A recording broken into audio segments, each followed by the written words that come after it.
काल Ajanta police station Chhatrapati Sambhajinagar ग्रामीण या ठिकाणी साधारण 7:30 ते 8च्या दरम्यान 2 गटांमध्ये मारहाणीचा प्रकार झाला. त्यानुसार CR नंबर 35/26 गुन्हा दाखल करण्यात आलेला आहे. त्यामध्ये कलम भारतीय न्याय संहितेचे कलम 118 1, 189 2, 190, 191 2, 3, त्याचबरोबर 324 2 आणि 5 भारतीय न्याय संहिता अन्वये गुन्हा दाखल करण्यात आला आहे.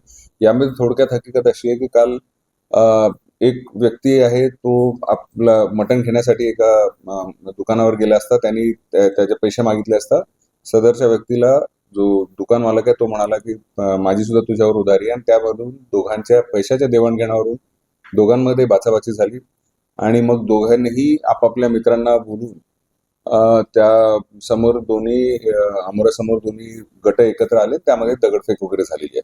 त्या अनुषंगाने मी आधी सांगितल्याप्रमाणे गुन्हा दाखल करण्यात आलेला आहे. तात्काळ तिथे SDPO आणि इन्चार्ज जे आहेत पोलीस स्टेशन इन्चार्ज तिथे रवाना झाले आणि पोहोचले. RCPची एक प्लॅटून तिथे आता काल रात्री साधारण 9-9:30 पासून तैनात आहे. आता पूर्णपणे शांतता आहे. रात्रीच्या दरम्यान आम्ही गुन्हा दाखल केल्यानंतर जे आरोपी निष्पन्न केले त्यामधले आतापर्यंत 13 आरोपी आम्ही अटक केलेले आहेत. आता पूर्णपणे शांतता आहे.